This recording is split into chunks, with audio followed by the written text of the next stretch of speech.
Hi, I'm Amber, and welcome to Lone Star Keto Podcast. Today, we have a very special guest, and I kind of consider him an online friend who we've never actually talked in person, Ben Azadi. Welcome, Ben. I consider you an online friend too, Amber. So great to be with you today. Awesome. Okay, so Ben, he is the founder of the Keto Camp, and he also does the Keto Camp podcast. He's the host, and he's written 3 books. He's a national speaker, and he's just amazing. He has this information out there all the time on keto, carnivore, fasting, health in general, and he has these amazing guests. So y'all definitely follow Ben. And while you're here, go ahead and subscribe to my channel too. Okay, so Ben, let's get started. I know you're super busy. I want to know the man behind all of what you do. You are so busy and you put out so much stuff that I am just in awe all the time. I just see more and more stuff come out and I'm like, how does he do this? But I want to know the man behind that. Where does your passion come from? I understand that you were obese for a pretty good chunk of your life and that really affected you. I want to hear about that. I want to know how that got you to where you are now. Yeah, absolutely, Amber. I was obese for most of my life, and it's hard for people to believe that when they meet me now or in the last 10 years, because I've been lean the last 10 years or 11 years now. But most of my life, the first 24 years of my life, I was obese. I grew up here in beautiful Miami Beach, Florida, where my parents did the best they can with what they had in their resources. And I was pretty much left to my own devices growing up. I hung out with the wrong crowd. I was addicted to video games and even drugs and a standard American diet, which our friend Ken Berry calls the stupid American diet. And it showed. My body just ballooned, and not just physically obese, but I said I was mentally obese as well, because I had no confidence, no self-esteem, no aspirations and goals in life. If I did have a goal, it was a goal to get the highest stats on a video game. So I knew that I could dedicate myself to something, and I was really good at video games, but I didn't use that energy and that dedication for anything that was constructive. It was more destructive. So that transferred into my adulthood, where I found myself being 24 years old back in 2008, and I weighed 250 pounds. And at this point in my life, I was working at a packing and shipping store, actually here in the same city that I live in now, that I recently moved to, Bay Harbor Islands, Florida. I was a manager there, and I was with my ex-girlfriend for almost 4 years at that time. And she ended up breaking up with me because the relationship was going nowhere, rightfully so. All I wanted to do was play video games and eat pizza. And she wanted more than that from a partner. So she broke up with me, and I was devastated. I was so depressed that I needed to have people around me. I couldn't be in a room by myself, because when I found myself thinking suicidal thoughts and even going on the internet and looking for ways to end my life, because I would cry and I would be in pain all day. And this lasted for months. But every time I pursued that, I would think about my mom. I would think about what she would have to deal with, the devastation she would endure if I took my life, and it stopped me from pursuing that. So I had to do something about this, because I was tired of being depressed. I was tired of having these suicidal thoughts. I was tired of crying every day. And this is the point of my life where books entered my life. You know, as you can see behind me, Amber, I have all these books behind me, but it's very important to understand that up until this point, I had never read a book in my life. Only in school, when I was forced to do it, I did the bare minimum just to graduate, but I never wanted to read. I never read on my free time. But somebody, recommended a book and another book. And I started to read books from authors like Wayne Dyer and Bob Proctor and Tony Robbins and Earl Nightingale and Les Brown, and these legends that have gone through their own version of rock bottom. And they actually created some greatness in their life after hitting rock bottom. And I thought, wow, if they were able to do that, and their rock bottom was sometimes worse than my rock bottom, and they're doing such great things in the world, why can't I do the same thing? So this is the first time in my life that I took responsibility for my health. I was playing the victim card up until that point. I was blaming my genetics, which we could talk about. We know it's not about the genes. I was blaming my enabling family members. I was blaming everything and anything I could get my hands on, but I was not blaming the only person responsible for my results, which was me. So I took full responsibility at that moment. I said, I am the victor of my future. I'm no longer the victim of my past, and I took responsibility.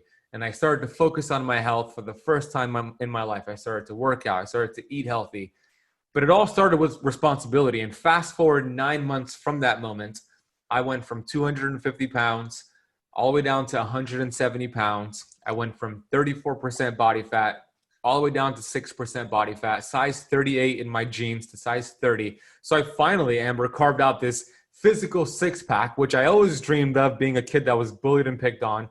Not that that is significant or correlated to good health. It could be, but not all the time. But for me, it was a goal. So I carved out this physical six-pack, but the most important thing I carved out was a mental six-pack. And that's what started my journey in the health space. Back in 2008, going into 2009, I became a personal trainer. I opened up a CrossFit gym. I became a CrossFit owner. I became a health coach. And I just started studying the area of health. And it took me from taking it as just non-existent health to something that I treated seriously. I love that so much. You're like my inspiration. It's like, I want to be you. Okay. So you talked about how you were bullied. I want to know a little bit about that. Like, when you look back, is there a painful moment that sticks out in your head that you feel has affected you? Even to like this day, that maybe something, it was traumatic enough for you, maybe not for anybody else who actually would hear about the situation and go, oh, get over it, it's no big deal. But for you, it was a big deal. I'm hearing this more and more, how these little things can manifest and really make a difference in your health, your life, etc.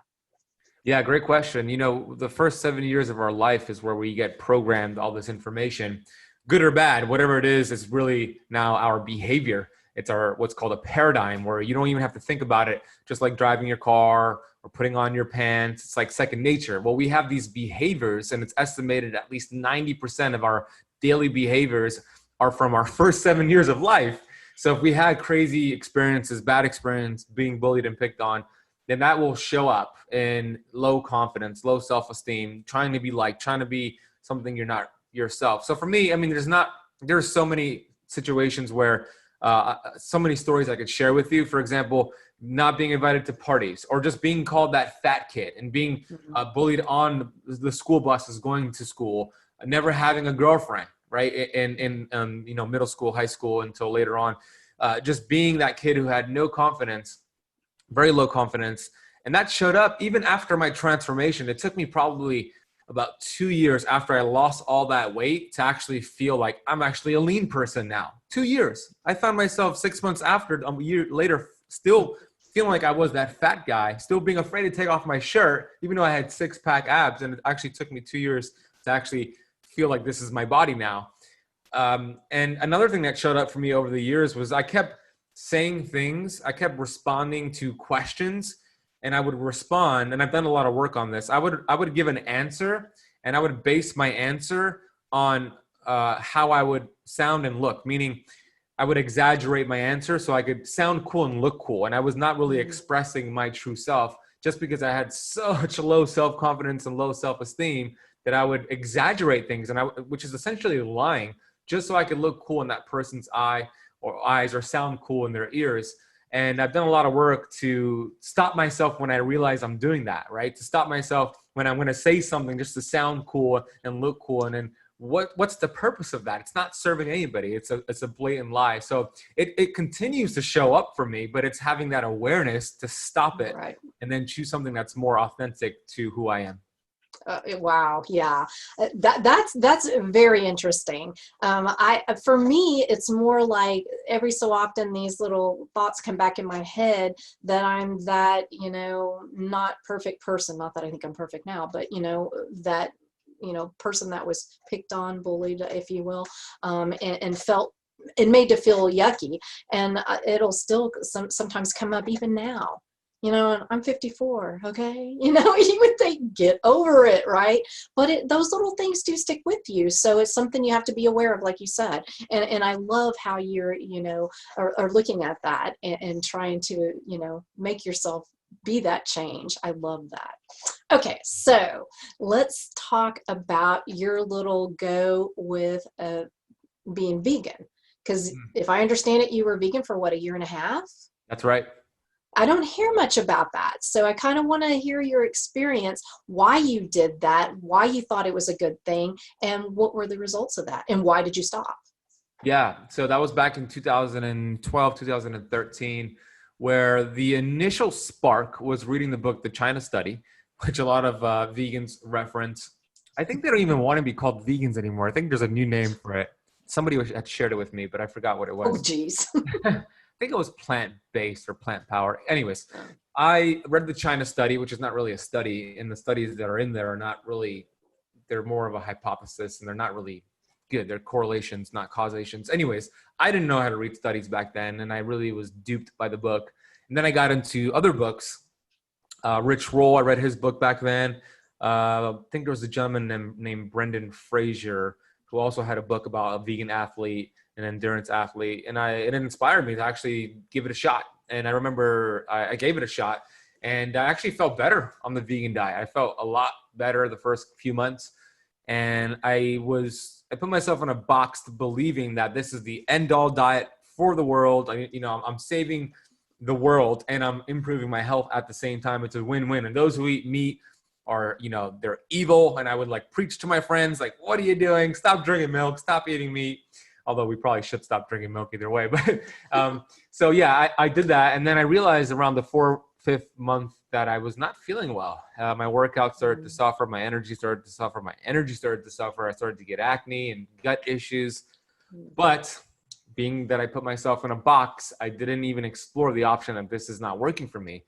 So, I tried supplements and different things, and it gave me an initial boost, but I stuck with it for 1.5 years until I started to get into the work of Paul Chek and Joe Mercola as well, Dr. Mercola. And I realized maybe the vegan diet is not good for me. Maybe there's some things going on. So I did some blood work, and the blood work confirmed the way I was feeling. So I said, okay, I'm going to get off this vegan diet. And then I started to do a little bit more research on what I should transition to. And then I discovered Jimmy Moore and Eric Westman, and I read his book, Keto Clarity and Cholesterol Clarity. And this is interesting, ketosis. I always thought it was a bad thing, ketoacidosis, but it turns out ketosis is very different than ketoacidosis. So I actually transitioned from a vegan diet to the ketogenic diet back in 2013. And I felt so good. I was doing CrossFit at the time. My CrossFit workouts improved. My body fat went down. I was testing my ketones when it was like $10 a strip. And if you messed up, you lost $10. Oh, the worst. The worst. And then that's where it kind of sparked my journey into the keto and fasting space. I did fasting and keto at the same time. Yeah.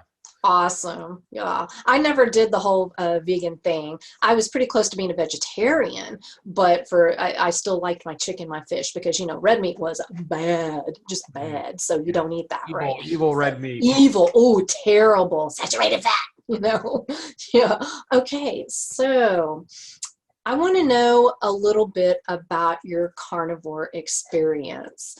I watched your video and I found it very informative. I want you to talk about that.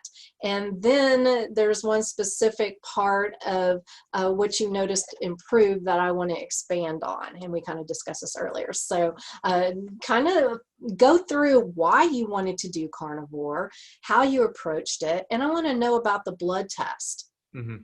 So because you did the markers for that. I did, yeah. So it's the opposite of the vegan diet, the carnivore diet. I think by the way, I just want to close the loop on the vegan diet. I think the vegan diet is great short term. I think there's many benefits if you, and I've done it last year. I did 30 days of veganism just because I do personally see the benefit of it short term. 30 days, 60 days, sprinkle it in here and there for a lot of people. So it's a great tool in the toolbox, but long-term, your genetics will determine how long it'll take before you get sick with it. So carnivore, yeah. So carnivore is a lot about carnivore. You do it, you speak about it. It's so fascinating to hear all this anecdotal evidence about carnivore, people who have gotten improved skin and blood markers and body fat. We have Michaela Peterson and Dr. Paul Saladino. I interviewed Dr. Paul Saladino last year, and he inspired me to research more on it, and I did. And for months, I was saying, all right, I'm going to do carnivore, but I didn't do it. And then I eventually said, all right, to my Keto Camp Academy members, I'm going to do carnivore for 30 days. at the very least. Who wants to join me? Let's make it a challenge. Let's do it as a group. And I had several people say, yeah, let's do it. So that was a way of kind of them holding me accountable and me holding them accountable. So it was a win-win. And I did it, but I wanted to do it the right way, meaning I didn't only want to just do it and see how I felt. I wanted to have an extensive backup of lab work to look at. So I did a full blood panel on day one. And when I say full blood panel, it's not a basic blood panel that I did like your doctor gives you with your health insurance. It's much, much, much more beyond that. It's an extensive blood panel that my mentor, Dr. Pompa, put together that I run on all my one-on-one clients. And this is, and if you just bought it retail, it's a $3,500 blood panel. And it's looking at your, of course, your A1C, your fasting insulin. It's looking at your inflammatory markers, which is important, like C-reactive protein, homocysteine, ferritin. It's looking at your entire lipid profile, but also the particles in your LDL. It's looking at your thyroid function, liver function, kidney function, white blood cells, immune system. It's looking at insulin resistance. This is a comprehensive blood panel that gives you some good evidence if something's working for you or not. So I did that on day one, and then I went all in with carnivore. And at those who are listening who understand carnivore, there's 4 different levels to do it.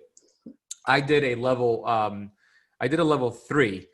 Actually, I did a level 2. So I only had, for the first 7 days, I did a level 2, meaning I only had animal products, no dairy, no cheese, no honey for 7 days. And what I noticed the first 7 days was that my energy levels actually dipped a little bit, and my body was just making this transition.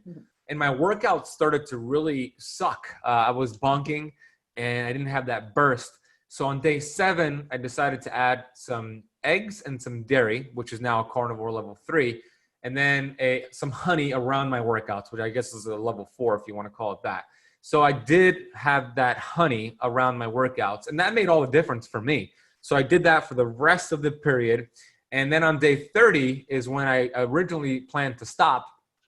However, I needed to go get my lab work done, and the lab was not available for another 10 days because of the corona issue. So I couldn't get an appointment. So I said, oh, I guess I'm stuck with carnivore until I get this lab work done. So I ended up doing 40 days.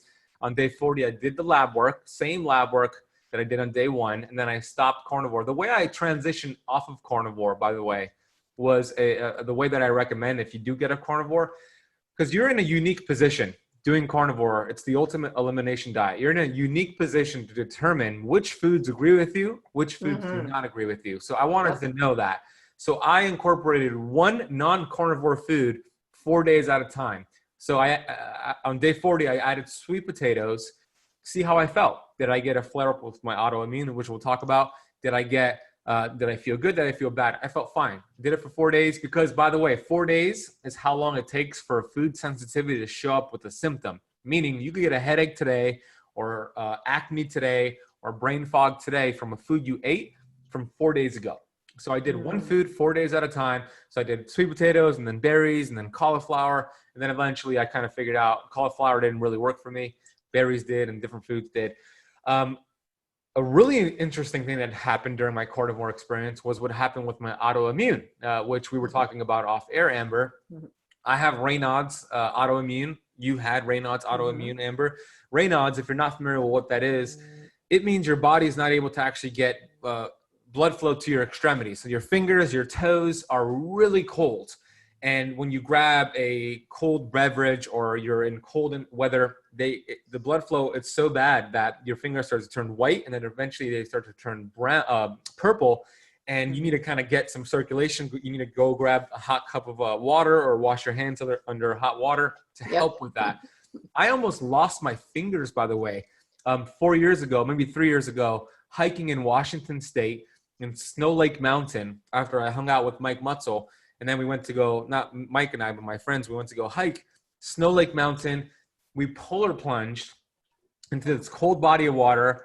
It was summer, but the water was freezing. And I hopped out and my fingers were all white. And I couldn't even close them. I was beginning to lose function.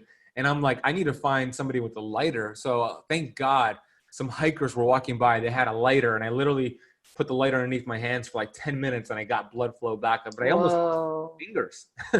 Insane. So, and my autoimmune also showed up the opposite. I don't know if this happened for you, but the opposite would happen after I would eat a meal. My fingers would actually turn really hot and inflamed and swollen, where I would have to remove my ring, and it would be very uncomfortable. So this was happening to me Wow. every day. Did that happen to you? No. When I heard you say that, I was like, whoa, I never even heard of that. Yeah, that did not happen to me. So for me, I was stimulating my immune system with the foods I was eating, and it was creating this opposite response of hot inflamed fingers. And it would happen. And so going into carnivore, this would happen just about every single day for months. During the 40 days of carnivore, I only had 2 small flare-ups of the fingers getting hot, but my hands weren't cold. It was the summer, so I couldn't really test. But those flare-ups was just 2 small flare-ups the whole time, which was so huge for me because it improved my quality of life. I didn't have to worry about feeling so uncomfortable with my fingers. So the carnivore experience was just tremendous for me. I had so many benefits, and I encourage those who have autoimmune, who have some things going on, to do it the right way and watch what it does. I didn't even mention, what did it do to my lab work, right? I totally forgot. I knew you were going to ask that. So my cholesterol was already high. I naturally genetically run high with my total cholesterol, with my lipids. So on day 1, I was already high doing keto. And on day 40, they went even higher. So my LDL particles went up, my total cholesterol went up. However, all of my oxidative stress markers, my inflammatory markers dropped. The biggest one is high sensitivity C-reactive protein, which is looking at systemic inflammation. This is a good marker to assess your risk of a cardiovascular event, a heart attack, a stroke. On day 1, my C-reactive protein was 1.1, which is pretty good. On day 40, after eating nothing but saturated fat and cholesterol from animal foods, I cut that in more than half. It was 0.5. Wow.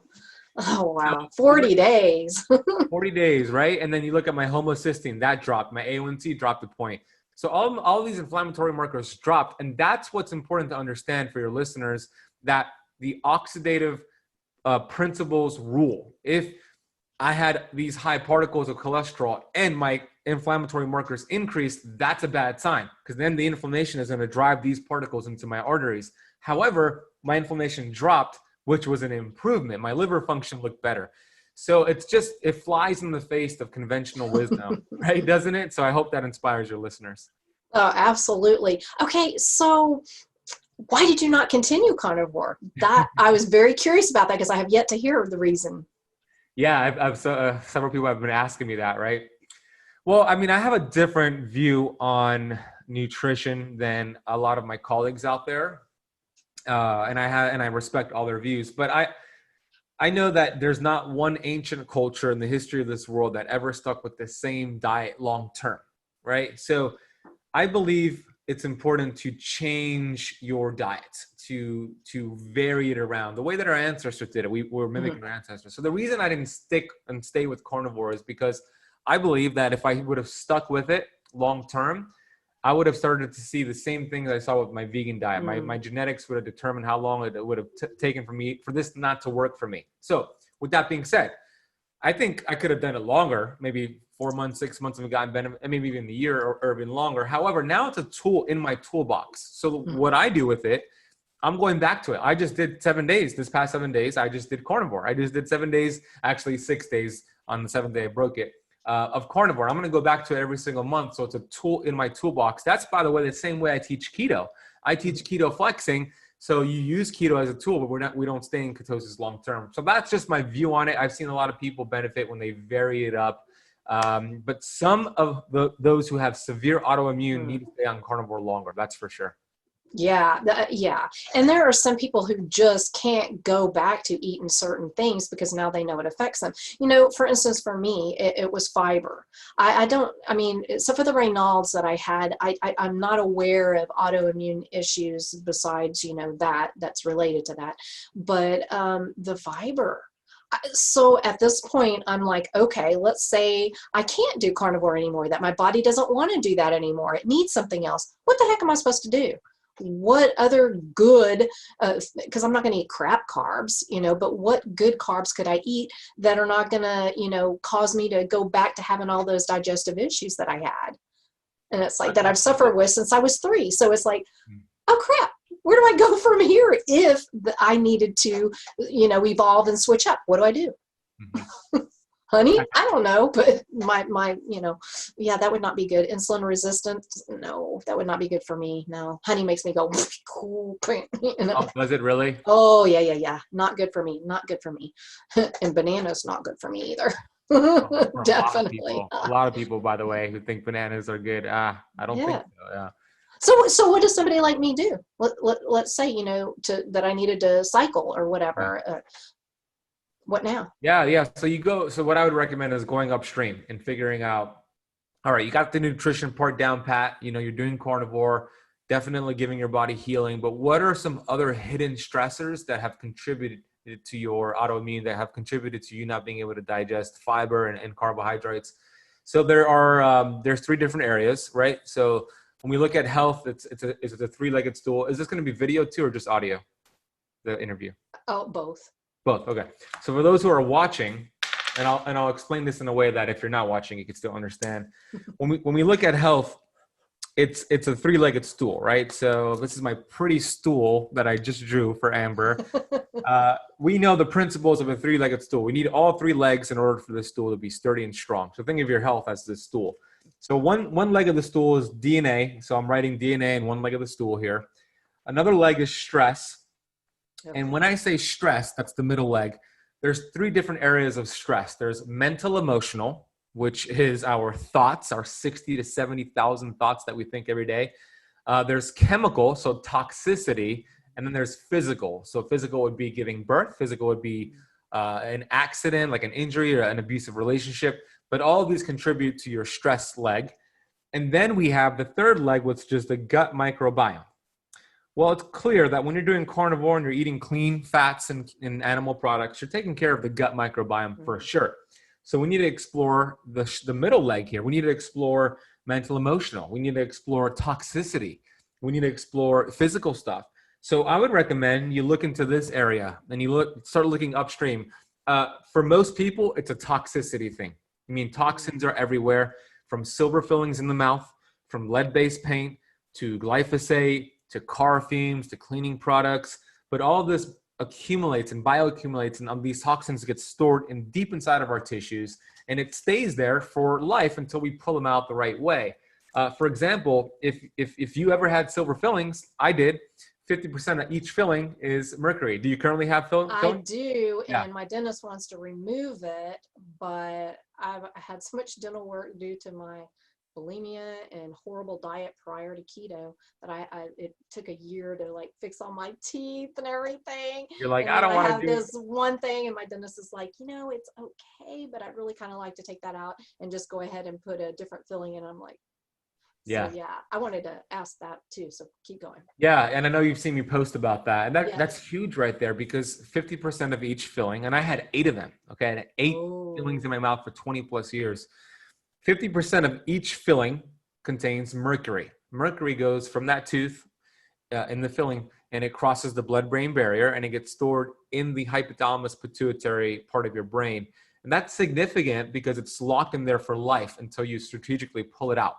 And every day that silver filling's in your mouth, it vaporizes, and you eat food, you drink a hot beverage, even more, and it's locked in there, and that creates dysfunction with the gut and with just inflammation. So step number 1 for sure is removing it the right way from a holistic dentist, safe amalgam removal, and then doing detox. So that component for you is an area that I recommend you explore, and you start doing detox, and you're going to notice that stress bucket now becomes depleted a little bit more. And then maybe you could go ahead and start introducing non-carnivore foods, and you might not have a flare-up. But it's these hidden stressors. When we go upstream and we start removing the interference, then we could start healing the body, and then eventually you could transition off carnivore and feel good and then go back to it. And that's what I was referring to. So we want to go upstream and see what's there. Very interesting. I like that strategy, because I know a lot of people are in the same situation as me. They're like, ooh, yeah, that food really, messes with me. And I was like, if fiber is my issue, oh yeah, how do you get rid of that? It's kind of like in anything good carb-wise. Yikes. Okay, so you are also a huge proponent of intermittent fasting. Like that is like one of your things. And I'm a fasting coach, so obviously I advocate for it too. However, I've been hearing a lot in the community, both keto, mainly carnivore, where specifically women who have done a lot of fasting or more extended fast are starting to have issues, and their belief is because it caused a lot of stress in the body and the cortisol and, you know, all this kind of stuff. Some have lost their periods, some have had a hard time conceiving, those kind of things. What is your opinion on that?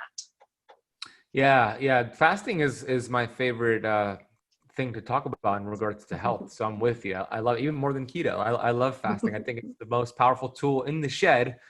And if you use it the right way, it can get you amazing results, much more than just fat loss. A lot of people come to it for fat loss, but they stay because of the health. Same thing with keto and carnivore. So yes, fasting is a stress to the body, but it's a good stress. It should be a good stress that creates stronger cells, stronger mitochondria. It's an adaptation. When you force adaptation, my dog is snoring here. When you force adaptation, good cells get stronger, bad cells do not adapt. So the analogy I give of fasting is this. Think of this ship that's going through the Atlantic Ocean, and let's say there's 100 passengers, it's a cargo ship, and they're taking on this stress, which is a storm, and they're taking on all this water. They're starting to sink. It's a stress to the ship. Fasting could be a stress to the body. The captain of the ship is going to tell all the crew members to go find cargo on this ship that is not important. Let's get it off. Let's dump it off this ship.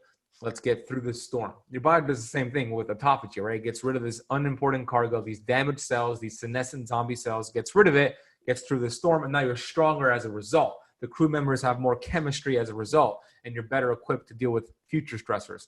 That's the way it should work. But if you're doing too much fasting, if you're going through too many storms, what's going to happen is that it's just too much stress for your body to handle. On top of that, if you already have too much stress in your life, and in 2020, a lot of people do, then it's just too much stress for your body to deal with. So we want to make sure we shorten our fasting window. I think everybody should be doing intermittent fasting every day, at least 16 hours. But when you start doing 20 hours and longer and you're losing your period, that's a sign that we need to cut your fasting window. We need to make sure we're limiting how long you fast for, and we need to do some other things to work on stress, whether it's mental, emotional, like I said, chemical, physical, whatever it is. But fasting should be done by everybody, but how long, it depends on the person, their circumstances, their situations. A simple test, by the way, to know if your fasting window is working for you or if it's too much stress in your life is to test your blood glucose and ketones throughout your fast. If you see your glucose drop during your fast, blood glucose drop during your fast, and ketones rise throughout your fast, that's a good trend. We like that trend. We want that trend. But if you see the opposite, consistently, your glucose is rising during a fast, your ketones are dropping, it's too much stress. Your fasting window is too long. Cut it and kind of build your way back up, because fasting is like a muscle that you develop over time. Also, I want your audience to understand that there's no such thing as a failed fast. You know, if you go for 16 hours and you do 15, there is a benefit there. That is success. Every fast has its benefit. So there is a Goldilocks effect here. We don't want to do too much or too little. We want to find what works for us. Oh, I love that. And what a great, I didn't really think about the fasting glucose. Very interesting. Yeah. I'm gonna have to check that. I haven't been testing much since carnivore because I just didn't really feel the need, because I'm not really, what am I eating that would, whatever. So, but I did just do a whole series of tests. They're a little bit more, I don't know, comprehensive, if you will, but not as obviously not what you did. But so I'm waiting to get those results back any day now. So I'm hoping those are good, but I have nothing to compare it to. So, oh well. But anyway, at least I have a baseline now. Exactly. So when you do it again in the future, you could compare it to this one. Yeah. Exactly. So I need to kind of check on that, the blood, when I'm fasting. I usually fast a minimum 16 hours a day, just because that's what works for me. And not because I'm looking at a clock or anything like that. That's just what my body tells me. And usually it's longer. I only eat twice a day, but that's what my body tells me. I don't want to eat more. It's just, I would physically have to be forcing myself to eat when I don't want to. And that to me kind of goes against everything that I've fought to not do. So anyway, Okay, so are there any people that you would consider, or conditions where they absolutely should not fast? You just said that you feel everybody should fast. Is there any situations where you would say, yeah, I really don't think you should be fasting? Yeah, there's always exceptions to the rule. So if you have an eating disorder or a history of an eating disorder, which you spoke about earlier, Mhm. maybe you work with a coach, work with somebody like Amber who understands how that works. If you're malnourished, you got to be careful and just make sure you might be able to fast, but make sure when you're eating, you're feasting, you're eating plenty of protein and fat and calories, you're getting your nutrients in. If you're pregnant, of course, your baby needs the nutrients, so maybe it's not a good idea to practice fasting. If you're under the age of 21, you're still growing. You need more mTOR. You need more of this growth pathway, less of the autophagy. If you're over the age of 65, you could still fast for sure, but you got to make sure you're getting enough protein, extra protein during your eating window. So these are all considerations. And what we share here are general rules to follow, but there's always an exception to the rule. So just make sure you apply it to your unique situation. That's very important. I love that. Let me check the time. Okay. Oh, yay, we're still good. Okay, so this is always such a controversial thing, and I want to get your opinion on it. Calories in, calories out. Do calories matter, or are they maybe just a little bit made to be just a little bit too important, or maybe it all is all about calories? What's your opinion? Yeah, the old calories in versus calories out. It's funny. Well, calories matter, but they're not important. And when I was a personal trainer and a CrossFit owner, I used to teach. I had seminars, get the seminars, Amber, on the science of fat loss, and I would talk about calories in versus calories out. This is how you calculate it. And then I realized, oh, the human body has no mechanisms or receptor sites to count calories. Why am I doing it? Why am I teaching people to do that? The body is not a calculator or a bank account or a math equation. The body is a complex chemistry lab. So what's more important than calories in versus calories out is health. It's cellular health. So let's stop focusing on distractions like macros and cutting calories. Now, when I say macros, there's a time and place to count your carbohydrates and your proteins, but I'm not talking about calories in and creating a deficit here or calories out because the body is more sophisticated than a math equation. So instead of that, let's focus on cellular inflammation. Let's focus on hormonal health because fat loss is a side effect of health. Like Dr. Berg says all the time, right? We don't lose weight to get healthy. We get healthy to lose weight. Yep. Counting calories is losing weight to get healthy. And a lot of dietitians and nutritionists and doctors teach that. I did myself, but they're wrong. I was wrong. The way to do it the right way is to get healthy. Let your hormones communicate more efficiently to your cells and these receptor sites that you have on your 70 trillion cells. And then your fat burning hormones can now dock and burn fat. And your cells could produce more energy. And by default, as a side effect, you start to lose weight because nobody has a weight problem. When I was obese, I didn't have a weight problem. It is a weight symptom. We need to look at what is the actual cause because for every cause, there's an effect. There's not just an effect that shows up. Even cancer. Cancer is not the cause. Cancer is the effect. Cancer is actually the answer to show you that something is not working. Something you've been doing for a long time is not working. So we want to make sure we look at the body at a cellular level. We look at the body as hormonal, 600 hormones. We want this complex chemistry lab, this orchestra to work the right way. And you do it with everything that we've spoken about on this podcast so far. I couldn't have said that better. That was awesome. I love that. Okay, kind of along the same lines with keto. I've seen multiple arguments on my thread about, I don't even know what the whole post was about, but on one of my threads on Instagram, there was this big hoo-ha about that it's not keto. Keto is a metabolic condition, which that's true, yes. And so basically their argument was that if you're doing a keto diet, it does not matter what you eat so long as you're in ketosis. And that's considered keto. Okay, what's your opinion on that? Because I mean, I guess if you go by the actual definition of what keto is, ketosis, whatever, that's true. But that's at the Yeah. same time. Totally. Yeah. You know, it's unfortunate because a lot of even keto educators will teach that. They'll teach how to, you know, how to be keto at a fast food restaurant. You'll never find me make a video about that ever. You know, I understand maybe the thought process, like not everybody could afford healthy food and let's give them an option here, but I just think it's the wrong message. So they're right to answer your question. And you said it. If your goal is to just produce ketones, then they're absolutely right, you know. But if your goal is health and longevity and to make the most of this metabolic process, they're dead wrong, because you could get into ketosis eating inflammatory fats like vegetable oils and McDonald's without, you know, a Big Mac without the bun, and you're going to be able to produce ketones. But are you getting healthy? No. Are you going to even be able to lose weight? Probably not. And if you do lose weight, it'll come right back.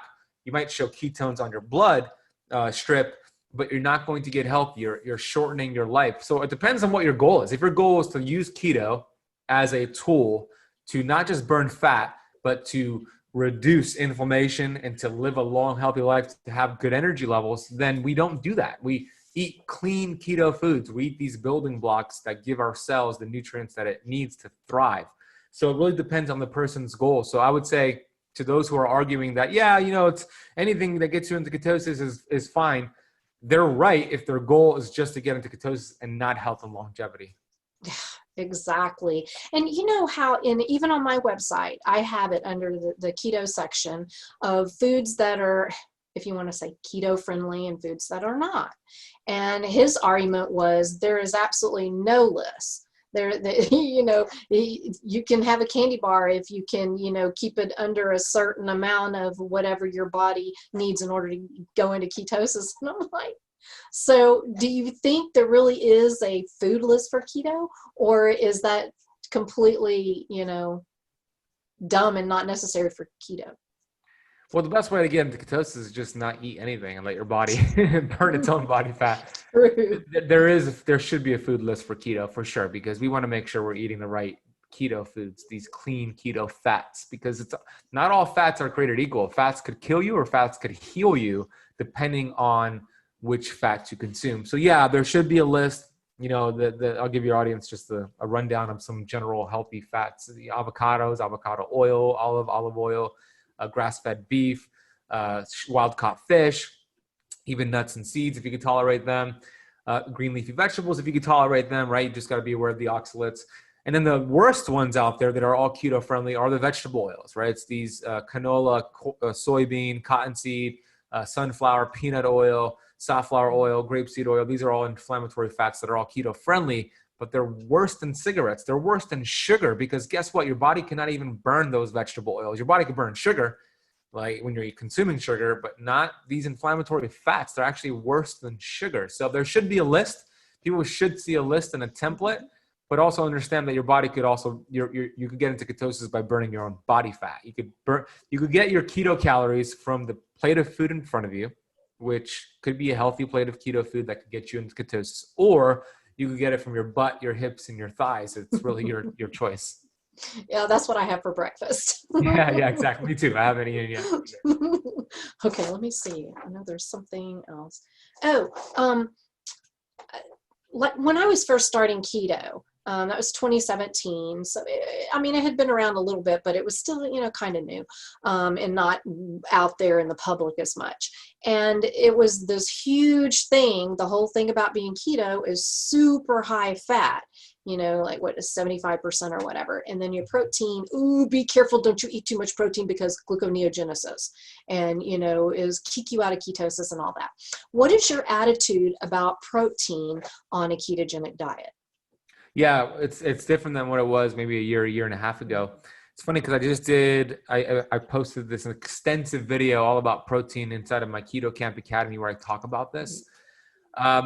Does too much protein kick you out of ketosis? It's very rare actually to see that. It's very rare. I think more protein is better. It's a good rule of thumb to actually have more protein, because here's what's going to happen. The majority of the protein you're going to eat, 60-70%, will be burned as fuel. And let's say you just eat a massive amount of protein. Well, then the part of it that is converted to glucose, because some of it will be converted to glucose, then it's just used to refill your glycogen stores. And you have up to 2,000 calories that you could refill it with. So it's almost impossible to get so much protein to create this glucose response. It's going to knock you out of ketosis. So I think it's more of a myth than anything else. Now, can it happen? Like I said earlier, there's always an exception to this rule. But why don't you try it for yourself? Like test your glucose and ketones, have a bunch of protein. I recommend eating, whether you're doing carnivore or keto or whatever dietary approach you're following, even veganism. It'll be hard to do this with veganism, but I recommend having 40 to 50 grams of protein at your meals. That's a good, at the bare minimum, that's a good rule of thumb. And if you have 70, 80 grams of protein, which is going to be hard to do, will that knock you out of ketosis? I highly doubt it. And if it does, I'd like to see some of the data on that. Yeah, for sure. You hear about this so much, and the whole I remember when Thomas Dillard came out and was talking about the gluconeogenesis. Remember that? And it was like this big thing, and then he kind of recanted and said, actually, I probably wasn't right about that. And so he's kind of come out and, started talking different. But now we know, because more stuff has come out with the science. And so now we understand it a little bit better. So, I just see a lot of people saying that, ooh, still too much protein. And after going carnivore, and I'm just like, ooh, but protein is so important, because now I understand the importance of protein, because I was never a big protein eater. Like I said, chicken and fish was as much as I did. I was pretty much vegetarian. But so for me, the protein was kind of, ugh.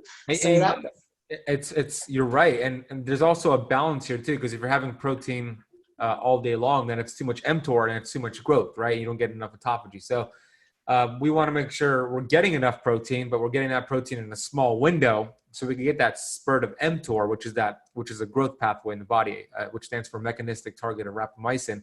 We want spurts of mTOR, but not all day long, because that's going to actually create more disease. So there is a balance here. Have your little eating window where you have enough protein, and then you have your fasting window, which is the opposite of mTOR, which is the autophagy. So we want it's a delicate dance here that we want to accomplish. So you're not advocating for 6 small meals a day? No. That's being conservative based off of how Americans eat. They're in the teens with how many times they eat a day. 3 times a day. Yeah. It's crazy. It's amazing to me too, after, I've had this, transformation or whatever, and I've learned so much, and I've seen how it reacts with my body and stuff. Like when we would go on a boat trip with friends, they would bring like ice chests full of food, and it's like, we're not staying here a week. It's like, what are you afraid of? But they just, it would just crack me up, because I would have just like enough for a little lunch, like some, I don't know, meat wraps, whatever, or something like that, just the meat rolled up. And, and back then I was eating nuts at the time, I think. And I would just be looking at their stuff going, oh my God. Yeah.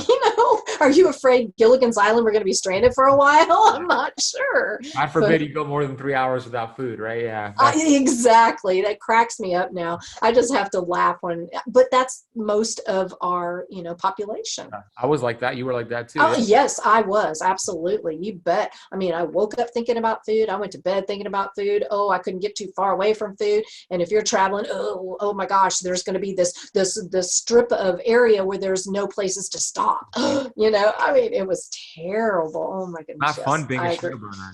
No. Quality of life. And see, that's what people don't understand, is the freedom. Mm-hmm. The freedom. And here's another question for you. A lot of carnivores, and I guess on keto to an extent, they notice that they don't have that hedonistic, need for food. Yeah. That it's not that they don't enjoy food, but it's not the same where you look to food for your pleasure. What's your opinion on that? I mean, yeah, I noticed the same thing. It was a weird feeling, because I ended up doing more OMAD on carnivore because of that. I was not as hungry. But it was a weird deal, because physiologically I was not hungry. I was very much satisfied, but psychologically I was like, I think I need to eat more. Like I need to come used to adding like a side or something like green leafy vegetables. So it was more of a psychological thing. But yeah, I was not hungry. I never really get that many cravings, but I was just one meal a day and I feasted at that meal and I felt good. You know, my energy levels were stable. Last week when I did 6 days of carnivore, energy levels were good. They improved. So I'm going to do carnivore-ish now. Like this week, I'm going to do mostly carnivore, and then I'll have, you know, some things where I don't do carnivore. But yeah, you're right. That goes away. The feeling of needing to eat. And it was a weird feeling for me because it was more psychological than physiological. Yeah, I find that very interesting too. And I hear this a lot. This is a very common thing. And, you know, for people who don't understand that, to them, it's like you're depriving yourself of something. Mm-hmm. But that just goes to show you how much we relied on food to give us pleasure. Yeah. Which I'm not saying you don't enjoy your food. That's a completely different thing. You can still enjoy your food, but don't look at it as that thing that drives your pleasure. Which, Yeah, that's I'll be honest, I did that. Oh, totally. Yeah. That's the difference between eating to live and living to eat. Yes. Yes. And, you know, there should be a balance here because you also want to be able to enjoy yourself at events and parties and all that. And you could still do that, be carnivore, but you need to, how you do that is you have people respect you set boundaries and you have people respect your boundaries and don't let them pressure into something that, you know, it's not your highest values right now. If your highest values are eating nothing but meat and being carnivore and you go to an event and they're like, what are you doing? That's super weird. And you give into that, you're living your life for somebody else and not for yourself. So you have to set boundaries. It's very important. That is so, so true. And I know for me at first, because I was very apprehensive, I didn't feel like I had the knowledge to, you know, explain or to, you know, justify, if you will. And now, you know, it's like I have what I need. I have the results. I talk to people every day with the success stories, you know, the antidotes and everything. And I'm like, I don't owe anybody anything. You know, it's like I don't feel that need anymore. But at first I was kind of like, yeah, I'm just not eating anything but meat, you know, and they're like, That's a perfect example of competence equaling confidence, right? If you understand, you have knowledge, you have competence, that's going to give you more confidence and conviction. So perfect example. Absolutely, yes. And that took me a while. I will just tell you that. Okay, we are coming up on time, I do believe. So do you have any last minute advice to for anything, you know, overall health or specific to carnivore, anything you feel like you want to get out there? Yes. So during when life is working for you, when things are good, the quote is this: when things are good, you put it in your pocket, meaning, you know, income, you're saving. When things are bad, when you have challenges, you put it in your heart. So for those who are going through a challenge right now, and a lot of people are experiencing challenges in 2020, it's really a character building year. It's a learning experience. So what can we extract from the lessons that we're being taught in 2020? And it really starts with our awareness and perspective on what's happening with the world. And I mean that with our 60 to 70,000 thoughts that we think every day. If you could have awareness and start to master those thoughts, you will change your life. Your health will improve, your finances will improve, your relationships will improve, because we do not get what we want in life. We get what we are. What are we? We're our thoughts. And most of the thoughts that we think, 90% of them we talked about are these programmed, conditioned thoughts. And it's the same thoughts from yesterday, which are usually negative thoughts.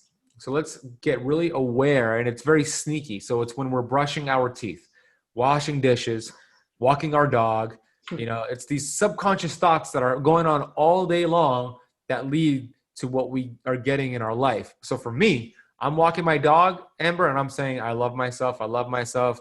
I am a genius and I apply my wisdom. I'm actually saying, I'm having these affirmations. I'm saying it when I'm brushing my teeth, washing dishes. I'm saying it when I'm working out. And guess what? My life is continuously improving. So I would, you know, encourage your audience to start inner-sizing, start thinking thoughts that only serve your future that you want, because what we think about, which is gratitude, we bring about. So whenever you have a negative thought, oh my gosh, I'm never going to be able to do carnivore. Oh my gosh, why am I so fat? Just look at that thought and say, thank you. You do not serve me. and let it pass like a cloud, and then choose a better thought. And if you could get really good at that every single day, you're going to be healthier, you're going to be happier, and you're going to make a bigger impact in this world. And that's what I want to leave for your audience. I love that. That is awesome. And I have actually been practicing that. I'll have you know, I started out being all whiny and depressed and this is not working, this, you know, having to be stuck inside and all. And then I got to thinking, oh, why are you doing that? That's stupid. Okay, I'm over it. And now I hit it, you know, bam. So it's all good. I love that, Amber. Good job. I'm proud of you. Keep doing it. Yeah. And so I'm gonna be in the mirror going, I is smart, I is motivated, I is. That's what it takes. Yeah, I love it. As weird as it might feel at first, right? It's just, you become more comfortable with it, but that's what it takes. I love it. Okay, so Ben, where can we find you? I will have all of his stuff below. Don't worry, but just shout out anything, or, you know, your books, whatever. Go ahead, shout it out. Yeah, well, you could find me on my Keto Camp podcast. Since this is a podcast, you could go check out my podcast, Keto Camp YouTube channel. And just keep in mind, it's Camp with the K, Keto Camp with the K. On Instagram, it's at the Ben Azadi. And you could just type in my name on any social media platform, and I'll pop right up for you.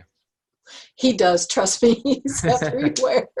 Okay, so y'all subscribe and follow Ben. I'll have all his information below. And Ben, thank you so much for coming on. It has been a pleasure. I'm so excited to get to talk to you in person. It's been a blast. And keep doing what you're doing, because it is amazing. And I am watching you. I am learning from you. So there you go. You got to be a good mentor, you know. You're a great supporter, and I love what you're doing in your work, and great job with your podcast. So thank you for having me. Thank you. You're so welcome. And you have a wonderful rest of your day. You too. I will.